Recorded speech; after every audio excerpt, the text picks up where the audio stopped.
বাংলা বিরোধী, বাঙালি বিরোধী, সংবিধান বিরোধী, ভারতবর্ষ বিরোধী একজন দেশদ্রোহী একজন মহিলা। উনি না সংবিধান মানেন, না ভারতবর্ষের নিয়মকানুন মানেন, না কোর্ট মানেন। আমাদের এই প্রতিবাদী নেতা, কর্মী, যুবক, ছেলে, আমরা যারা ভারতীয় জনতা পার্টি করি না, তারা আমরা অলরেডি কফন বাঁধা আছে যে আমরা ভারতীয় জনতা পার্টি যখন তখন অ্যারেস্ট হবো, যখন তখন পেটাতে পারে, যখন তখন গুলি খেতে হবে। নরেন্দ্র মোদী এদের বিরোধিতা করতে করতে কখন যে দেশ, সংবিধান, রাজ্য, বাংলার বিরোধিতা করে ফেলছেন উনি নিজেও জানেন না। যদি পারেন বাংলার এই অপদার্থ মুখ্যমন্ত্রীকে সরান, এখানে বেঙ্গল ফাইলস কেন, অনেক ফাইলস এখানে চলবে, কোনো দিন কেউ বন্ধ হবে না। নরেন্দ্র মোদী বিজেপির বিরোধিতা করতে করতে আমাদের ঋষি মুনি, আমাদের মনীষীরা, আমাদের বিশ্বগুরু, বিশ্বকবি রবীন্দ্রনাথ ঠাকুর, যেটা আমাদের বাঙালির গর্ব, তাকে পর্যন্ত জ্বালিয়ে দিচ্ছেন। তার বিরুদ্ধে কোনো ব্যবস্থা উনি নিলেন না। যদি ডেভেলপমেন্ট হয়, সবাই শিক্ষিত হবে, শিক্ষা যদি হয়ে যায় সেই সত্যজিৎ রায়ের সিনেমার মতো, যেদের শিক্ষিত হয়ে যাবে তখনই তারা এই শাসকের অত্যাচার স্বীকার করবে না। মমতা বন্দ্যোপাধ্যায় জলপাইগুড়িতে গেছেন এবং সেখানে দাঁড়িয়ে আরও একবার কেন্দ্রীয় সরকারকে একাধিক তীক্ষ্ণ নিশানা করেছেন। উনি বলছেন যে কেন্দ্র দিল্লির মতো থাক, রাজ্য যেন চালাতে না আসে। এছাড়াও একাধিক বিষয়ে কটাক্ষ করেছেন। কথাটা হচ্ছে, দেখুন, উনি আসলে বাংলা বিরোধী, বাঙালি বিরোধী, সংবিধান বিরোধী, ভারতবর্ষ বিরোধী একজন দেশদ্রোহী একজন মহিলা। যখনই সুযোগ পান বিজেপি, নরেন্দ্র মোদী এদের বিরোধিতা করতে করতে কখন যে দেশ, সংবিধান, রাজ্য, বাংলার বিরোধিতা করে ফেলছেন উনি নিজেও জানেন না। তার কারণ হচ্ছে ওনার মাথাটা খারাপ হয়ে গেছে, তার কেটে গেছে। তার কারণ হচ্ছে আজকে দেখতে পাচ্ছেন যে ইলেকশন কমিশন এসআইআর প্রায় শুরু করতে চলেছে এবং উনি দেখতে পাচ্ছেন যে ভারতীয় জনতা পার্টি এবং তৃণমূলের মধ্যে যে ফারাকটা খুব বেশি হলে 50 লাখের, আর এখানে অনুপ্রবেশকারী রোহিঙ্গাদের ভোটই আছে প্রায় 1 কোটির ওপরে, যেটা উনিই বলেছিলেন 2006 সংসদে দাঁড়িয়ে। তো সেই 1 কোটি ভোটটা যদি চলে যায়, যেটা ওনার ভোটার, যেটা ওনার যেতে যেতে উনি মুখ্যমন্ত্রী হয়েছেন, কম্পার্টমেন্টের চিফ মিনিস্টার হয়েছেন, সেটা উনি দেখতে পাচ্ছেন চোখের সামনে যে উনি হেরে যেতে বলেছেন। কিন্তু মুখ্যমন্ত্রী বলছেন এই যে এসআইআর নিয়ে যে তাড়াহুড়ো, নির্বাচন কমিশনের সম্পূর্ণ বিজেপির নিধন রয়েছে এবং এসআইআর জন্য 2 থেকে 3 বছর সময় লাগে সুষ্ঠুভাবে সম্পন্ন করতে। ভোটের আগে কি আপনাদের কোথাও গিয়ে একটা পরিকল্পিত নির্বাচন কমিশনকে দিয়ে করছেন আপনারা এসআইআর? আমি তোমাকে যে বললাম একটু আগে যে উনি না সংবিধান মানেন, না ভারতবর্ষের নিয়মকানুন মানেন, না কোর্ট মানেন। যা হচ্ছে বারবার এনারাই সবাই মিলে সুপ্রিম কোর্টে গেছিলো, সুপ্রিম কোর্ট বলেছে 100% কনস্টিটিউশন মানে সংবিধান মেনে এসআইআর হচ্ছে, বিহারে হয়ে গেছে, কমপ্লিট হয়ে গেছে। ওখানকার প্রায় 65,000-এর ওপর যে বিএলএরা ছিল তারা আজ অবধি একটাও দিতে পারেনি নতুন করে যে কেন বাদ গেছে এবং নতুন করে নাম তোলার জন্য দিতে পারেনি। খুব বেশি হলে 3-4-5টা হবে, নেগলিজেবল অ্যামাউন্ট। তো কংগ্রেস, যেটা ওনার সহযোগী, ওনারা একটাও দিতে পারেনি, 0। আর তৃণমূলে তখন কোনো অস্তিত্বই নেই, কিন্তু ওনারা সবাই মিলে গেছিলেন। তো সুপ্রিম কোর্ট বলে দিয়েছিলেন যে একটুকে বললাম না যে উনি দেশবিরোধী একজন মহিলা। তার কারণ হচ্ছে উনি প্রতিবাদী, সংবিধান বিরোধী কথা না বলতেন, তার সুপ্রিম কোর্ট বলার পরে উনি মানছেন না। কনস্টিটিউশন মেনে কাজ হচ্ছে তাও উনি মানছেন না। উনি যেভাবে যেন ধরনের প্রকরণে অ্যানার্কি করে পশ্চিমবঙ্গ চালাচ্ছেন এবং পশ্চিমবঙ্গ ক্ষমতা ভোগ করতে চাইছেন এবং আবার আসতে চাইছেন, কিন্তু সেটা এই ঘুরে বালি, এটা আর হবে না।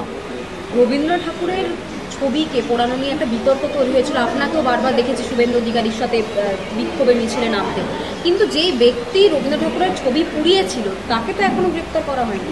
প্রথম কথা হচ্ছে যে 100% কন্ডেমেবল। যারা বাঙালির কথা বলে, সেখানে উনি যখন এই বাংলা ভাষা টাষা নিয়ে কী সব একটা পথযাত্রা শুরু করলেন সেই বেউলপুরে, যেখান থেকে শুরু করলেন তার কিছু দূরেই অবনীন্দ্রনাথ ঠাকুরের বাড়িটা ছিল, যেখানে তৃণমূলের সিন্ডিকেট বাহিনী সেই অবনীন্দ্রনাথ ঠাকুরের বাড়িটা ভেঙে গুড়িয়ে দিয়েছিল। উনি সেখানে যাননি।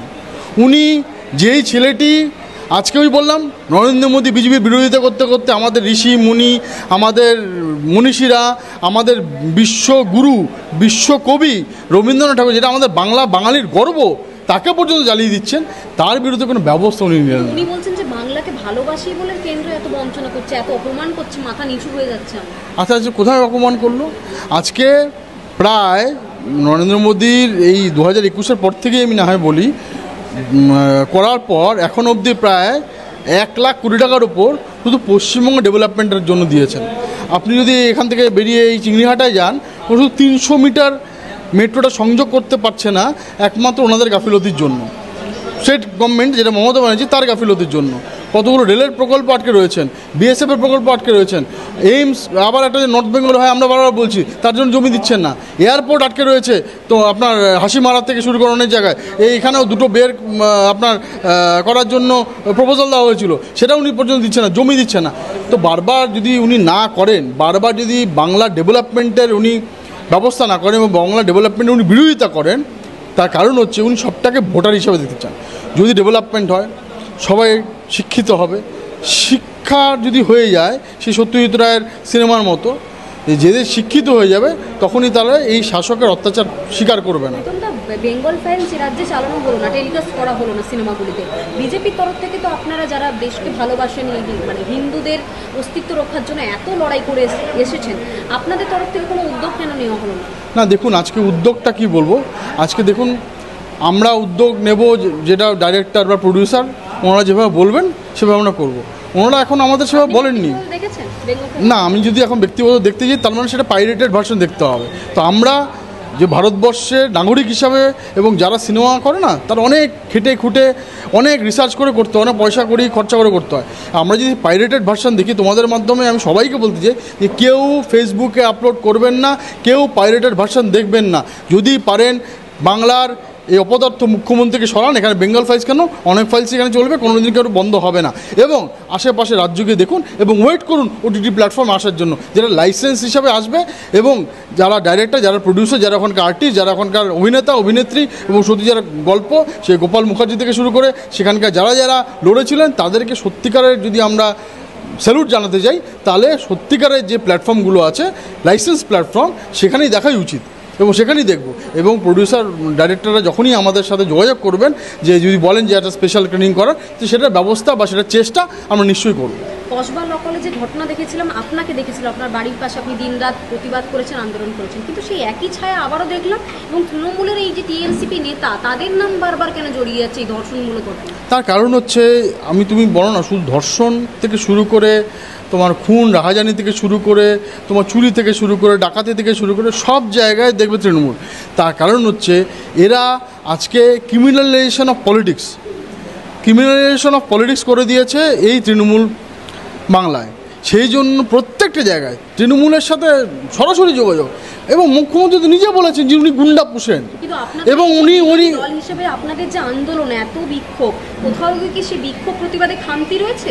আজকে দেখো, বিক্ষোভ প্রতিবাদ আমরা কিসের জন্য করছি? সাধারণ মানুষকে আজকে জানানোর জন্য। এবং সাধারণ মানুষ ওয়াকিবহল বলেই আজকে সেই অভয়ার বনের পর যেই 16ই আগস্ট হয়েছিল, সেই বিক্ষোভের সেটা ফলাফল ছিল। কিন্তু যেহেতু এটা কনস্টিটিউশন মেনে, সংবিধান মেনে একটা রাজ্য চলছে অ্যাজ পার ফেডারেল স্ট্রাকচার, সেই জন্য টিকে রয়েছেন।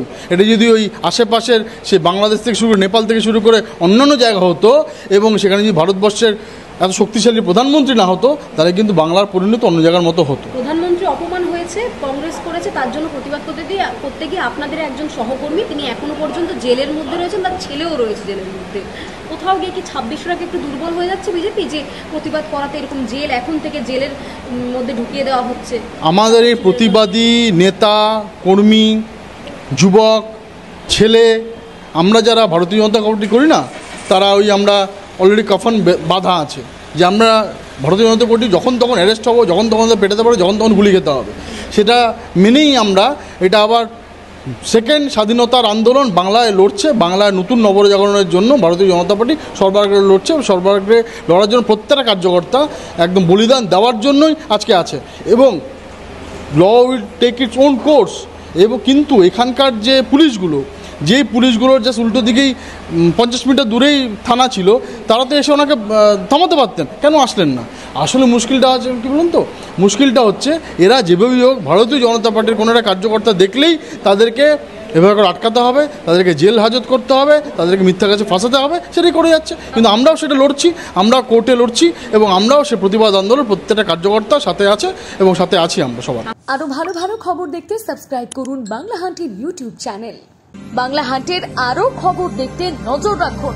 বাংলা খবর মানেই বাংলা হান্ট।